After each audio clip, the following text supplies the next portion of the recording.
دنیا کی تاریخ کا امیر ترین شخص کون ہے؟ اتنا امیر کہ ایلون مسک بھی اس کے سامنے کچھ نہیں۔ جب ہم دنیا کے امیر ترین افراد کے بارے میں سوچتے ہیں تو ایلون مسک، جیف بیزوس اور بل گیٹس جیسے نام ذہن میں آتے ہیں۔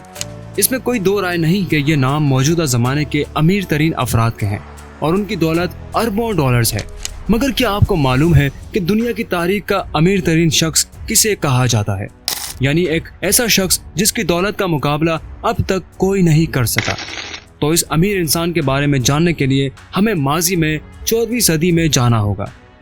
انفو ٹرینڈ ٹی وی کے تمام دیکھنے والوں کو السلام علیکم۔ ناظرین، دنیا کی تاریخ کا امیر ترین انسان مغربی افریقی ملک مالی پر حکومت کرنے والا ایک بادشاہ تھا۔ اس بادشاہ کا نام منسا موسا تھا۔ منسا موسا وہ بادشاہ ہے جس کی دولت کا تخمینہ لگانا بھی مشکل ہے۔ بادشاہ کے اگر نام کی بات کریں تو منسا کا مطلب ہے سلطان یا بادشاہ۔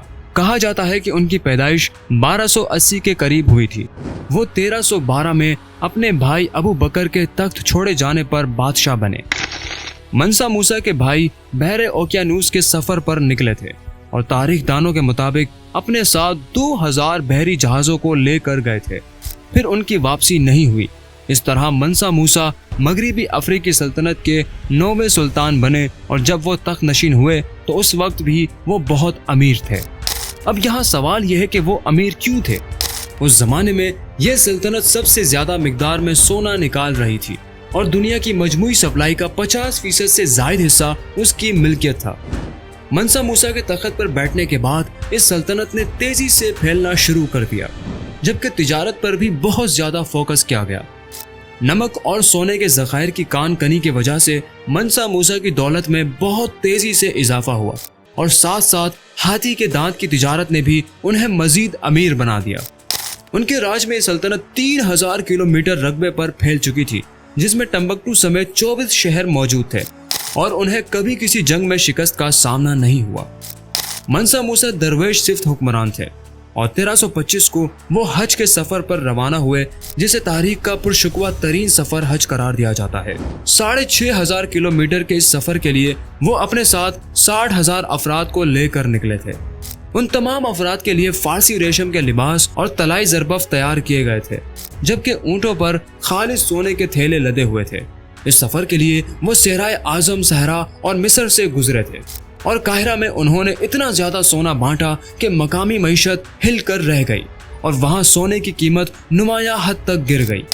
در حقیقت اس سخاوت کا اثر منسا موسا کے وہاں سے نکلنے کے 10 سال بعد تک برقرار رہا۔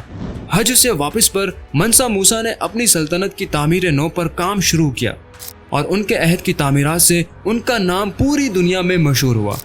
اس مقصد کے لیے انہوں نے اندلس سے تعلق رکھنے والے شاعر اور آرکیٹیکٹ ابو اسحاق ابراہیم الساحلی کی خدمات حاصل کی اور انہیں 200 کلو گرام سونا انعام میں دیا۔